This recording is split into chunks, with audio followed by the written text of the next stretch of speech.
Hi there, Internet. It's Mike from QuickNote here at the beautiful Solana skyline in New York, and this is actually a re-recording of my talk from the Hackeroo event 1 week ago.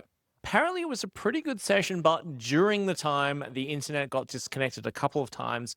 Personally, I think the internet's a bit of a fad, and CD-ROM is going to come back in a big way anytime now. So I'm actually re-recording this, but then we'll have the original questions from my presentation at the end of the video. And with that, let's get started on how to build anything you want on Solana.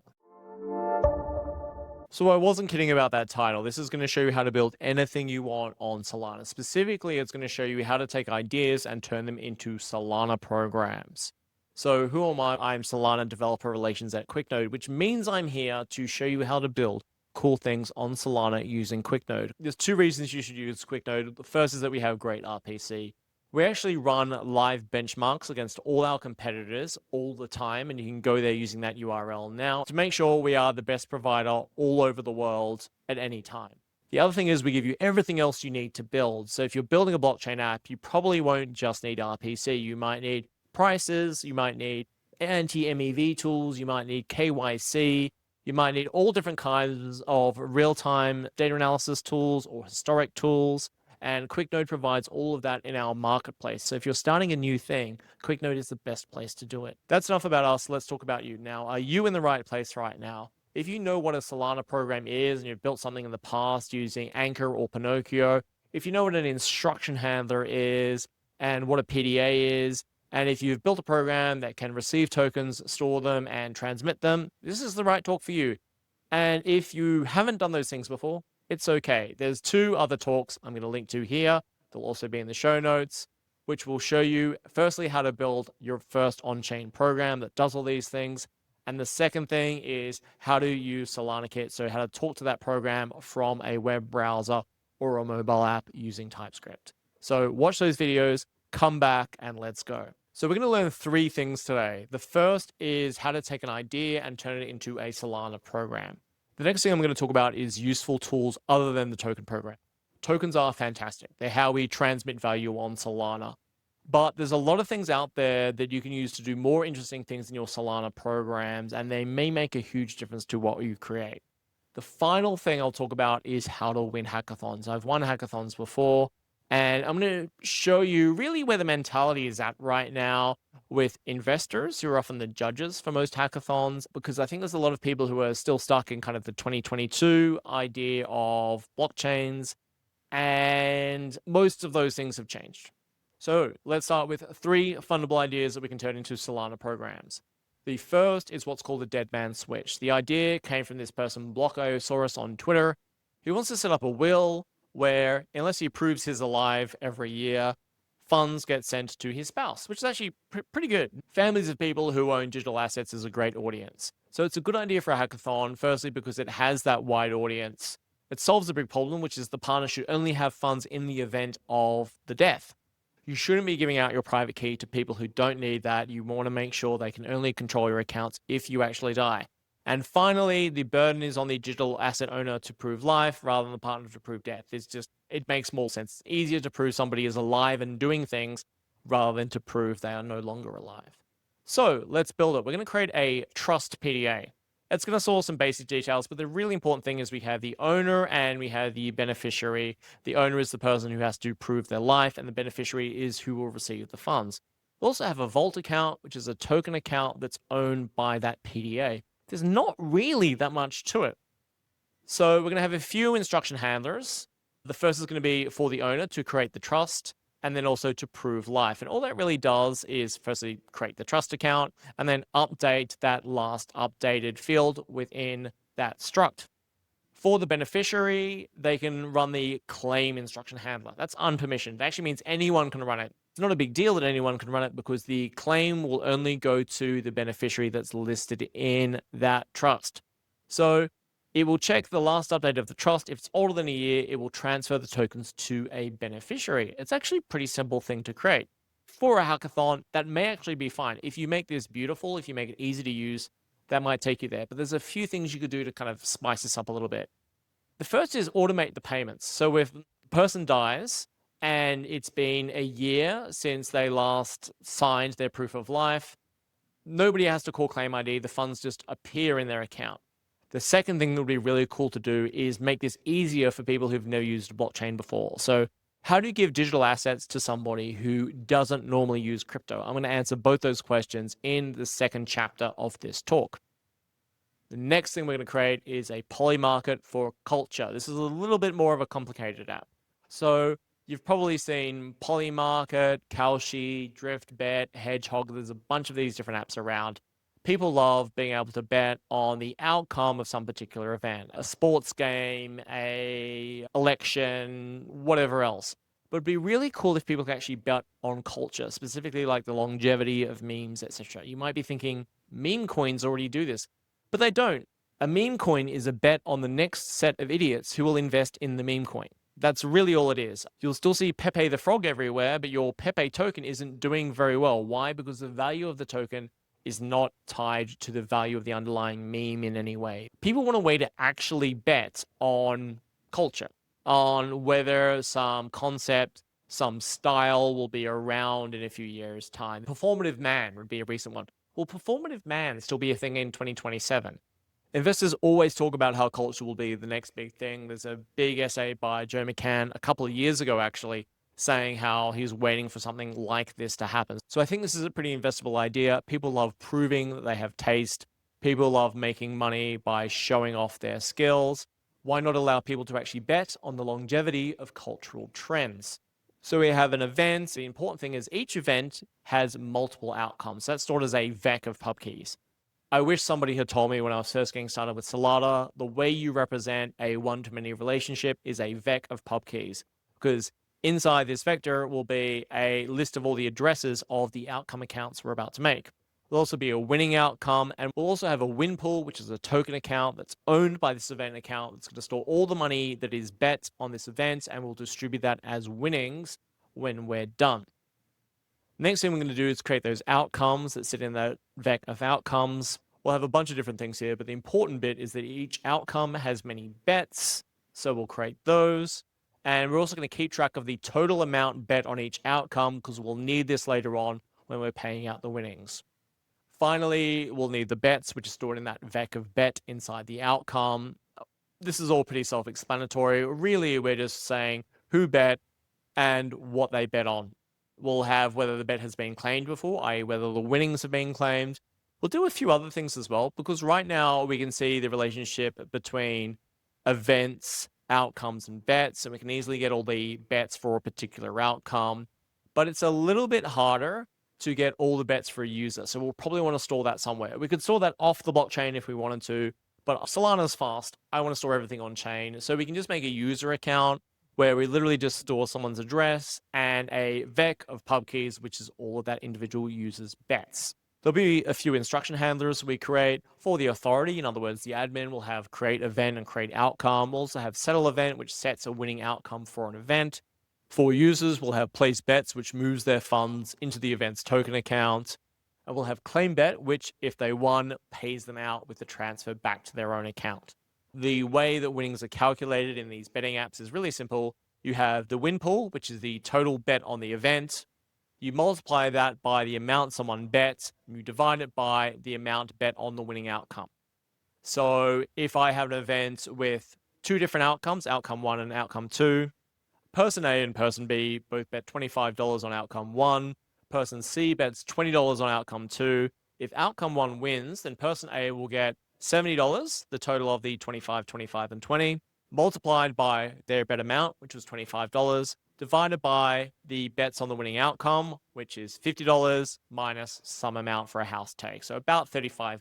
That's what we'll send to the user in exchange for their $25 bet. Now that's enough to create a basic version of this, but we can do a lot better by asking ourselves a few questions. The first is, how can we get Google or TikTok trends on chain? Google and TikTok have APIs for their trends. How can we get that into a Solana account? So rather than having to trust an admin to set an event correctly, we can actually just go and check the value of a Solana account. The second thing is, how can we automate settling of an event? So as soon as the outcome happens, how can we automate payments to winning bettors? And I'll show you how to do that in the next chapter of this talk. The final app I'm going to show you how to create is a proof of funds app. And again, this comes from a real world need. I recently moved house, and as part of doing it, they want to make sure that I have sufficient funds to rent that apartment. And I needed to prove that I owned a bunch of digital assets. Now, it's actually really hard for regular people to know if someone says that they own a bunch of crypto, whether they actually control those assets. Someone could send them a video and maybe it's of someone else's account. You don't really know. So it's a good idea for a hackathon because regular people are told by crypto people that they own funds, but there's no easy way for regular people to know if they have the assets they claim. The audience for this is for people who really need to challenge someone else about whether they own some amount of digital assets. So this is a pretty easy one to create. We'll have a single PDA called a challenge that's made by somebody who wants somebody else to prove that they control a certain amount of assets. They'll have a list of the acceptable assets because I imagine USDC and NVIDIA X stock may be appropriate assets. Perhaps Fartcoin is not an appropriate asset. That's a vector of mint addresses for different tokens. We'll also have the applicant's wallet, which will be filled in when they sign that transaction later on, and we'll have a minimum USD amount.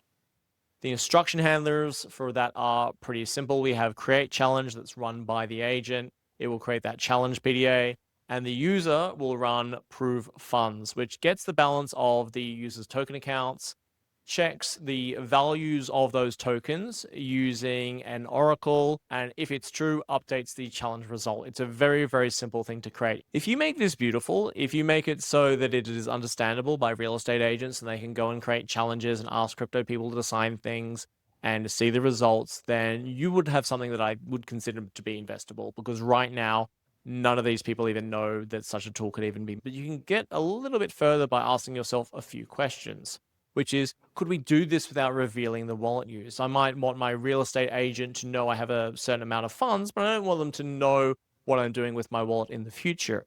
And the final part is, could we do this without revealing the full value of the asset? So could I prove to the agent that I had at least $50,000 of assets that they like in my account, but not actually give them the full balance of the account? And I'll show you how to do that in this section here. Tokens, as I said before, are fantastic. They are the basis of value in a blockchain, but you can do so much more. And I honestly think that most Solana builders should know how to do all these things, but I bet you don't. So the first is timed events. How can you make sure that instruction is always sent to a particular instruction handler at a particular time? The next is, how do you get arbitrary data on chain? If something isn't in a Solana account now, how do you put it in there?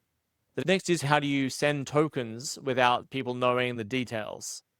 The next is repeating events. Maybe once a week, you want to check that you don't have any wills to pay out to people. How could you do that?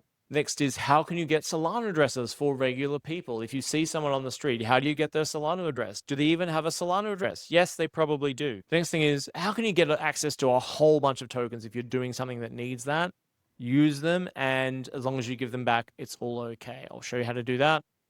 Next is, how do you let multiple people control assets? Because having access to your funds depend on access to a mnemonic that's stored in an envelope somewhere in your house that you hope your cleaner doesn't find is not great operational security. And the final part is, how can you reveal something to somebody without revealing more than just that thing? So have a think about that. Were you able to fill these all in? I'm going to go through the answers. So, timed events and repeating events are handled by TukTuk. It's created by the great people at Helium, the phone company, and I'll put a link to them in these notes. You can get arbitrary data on chain using Pith. They have great documentation on how to do this. You can take a REST API and turn it into a Solana account very easily. Archium have a specific confidential SPL token program that's just for totally private token transfers. So person A can send an amount B of token C to person D, and neither A, B, C, or D are actually revealed. It's amazing technology. Most people, at least in the United States, have a Solana address. If they have the PayPal app, they have a Solana address you can get from them, and then you can send them funds. So it's a great way to allow regular people who have no knowledge or interest in crypto to be able to receive money that they can put into their Chase or Wells Fargo account or whatever else.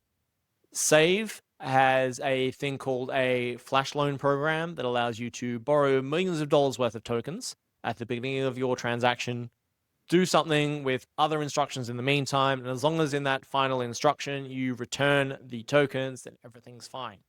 Squads allows multiple people to control assets. And Light Protocol added something called Groth 16 to Solana, so you can generate zero knowledge proofs in another program, but prove them on chain in your instruction handlers in Rust on Solana. Now, each of these individual tools could probably have a talk on their own, and they will have a talk on their own, which is why I want you to subscribe to the QuickNode YouTube channel, where I'm going to be going through all these programs in the next few months. The final thing I want to talk about is modern crypto apps, i.e. what an app that wins a hackathon in 2025 looks like. Because I think a lot of people, as I said before, are really stuck in an old idea of what a crypto app should look like. The first quality of these apps is that they are widely useful. That means the audience isn't crypto people. The examples from this talk show that off pretty well. The first app was for people whose family own digital assets. The second app was for people who want to bet on culture. And the third app was for people who want someone else to prove the value of their digital assets. The second thing is that your app should be explainable without referring to crypto. If you need to say the word crypto to show what you're doing, you have failed. The next thing is they support traditional sign-in. I'm a big Solflare user, but regular people don't have wallet apps, they don't have browser extensions. They need to be able to use your app using Apple ID, Google login, or whatever else. So do support traditional sign-in in your apps. Privy is probably one of the most popular ways to do this. There's also TipLink and a bunch of others. The next thing is a stablecoin focus. When people talk about the value of things in real life, they talk about the value in US dollars. Your app should be useful, it should use crypto primitives, but it should not be an app for crypto people who want to live in some world where people are going to pay for things using native tokens. That's just really weird. The final thing is they're on the computers people use, which are the ones in their pockets, and they're available in the App Store. I actually go through 6 examples of apps that meet all of these qualities in my most recent Solana update on the QuickNode YouTube channel. So again, check that out. You should find it really interesting. So thanks. That's it for how to build anything you want on Solana. I hope it's provided you with things you can add to your own Solana programs to make them a whole lot more useful. I'll be going to each of those in more depth on the QuickNode YouTube channel in the next few months. And I hope it's provided you with the expectations that people have for you to win modern Solana hackathons, not just Hackeroo, but any other hackathon you'll see from this point onwards. I'm now going to go back to last Sunday night. I think it was from 11 p.m. to 1 a.m. New York time, because I was speaking in Australia, and we'll cut to the Q&A from that time. So you'll see a low resolution mic answering questions from the audience. I'll see you there. Bye. I'm going to jump into the chat and answer some questions as well. I wonder if there's some certification you can apply for so that institutions recognize the report as trust or official. Yeah, it's interesting. Like a lot of the problems with like crypto apps are actually problems of like finance apps in general. Like how do people trust you? It's almost a social problem. I think probably having good investors, maybe having like TradFi investors whose logos you can actually show on your homepage. Not that there haven't been cases of people just grabbing logos and saying they're investors, but yeah, there's definitely something you can do, like maybe apply to the Barclays Accelerator and basically try and get a bank or a trusted financial institution to contact you. Like probably the best way. I don't think there's an official certification for financial trust. Yes. Would you be available to throw some questions on the way over the next week or two? Yep, totally happy to connect. You can DM me on Twitter. I'm on Telegram as well, but I get so much spam on Telegram, even though I've got the pro version. I've got the 20 folders of different things. ISWI has a question. What makes a Solana phone different from mobile devs? It's an Android phone, but it has some extra APIs for CBOT. So I know a little bit about the trusted execution environments they have on mobile phones, or it's called like Secure Enclave, etc. So on most phones, they have a little chip where you can add a new private key and it can sign transactions, but you can never get the private key back off the device. It is very silly that these devices don't actually support the safe cryptographic curves that Solana uses. So they don't support ED 25519 in their chips. They only support like older cryptographic curves. So Seed Vault is a trusted execution environment or secure enclave or whatever you want to call it that can store a Solana private key, an ED 25519 private key, and assign transactions. So if you're using like Solflare or Phantom on your iPhone, that private key is encrypted, but it's still held in like the general storage for the phone. Whereas if you're using Solflare or Phantom on a Solana phone, It will be stored in Seed Vault. When you go and sign something with Seed Vault, it brings up a special UI that other apps can't see, even via screen capture. So from a technical point of view, Seed Vault is a way of securely holding Solana keys. From a kind of app developer go-to-market point of view, the seeker is distribution. So if you need to access a whole bunch of Solana users, the seeker has the App Store, which is like the kind of Solana App Store, when you can easily get your mobile app to a whole bunch of people that you know are using Solana very easily. So it just connects Solana developers up with people who have Solana phones. Tremendously valuable. Thank you, Nick. I feel like Web2 institutions are reaching for something like that proof of funds through this. I think so too. Like the person I know who bought the Amazing House, early Coinbase employee, had a lot of funds, but literally had to fight to be able to get a mortgage more than somebody who had a fifth of their assets. It's that with two audiences. So you really want to have like, hey, if you're a real estate developer, if you're giving someone a loan, etc., and you need to be able to prove they control digital assets and you don't know anything about crypto, we're a trusted way to do that.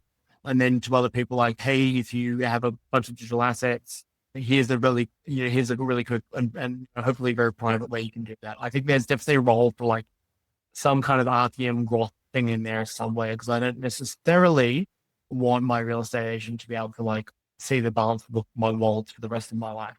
So there might be some cleverer stuff I can do to hide that. It honestly doesn't need to have all the clever privacy stuff in the first instance. I would just make it exist and make it perfect later.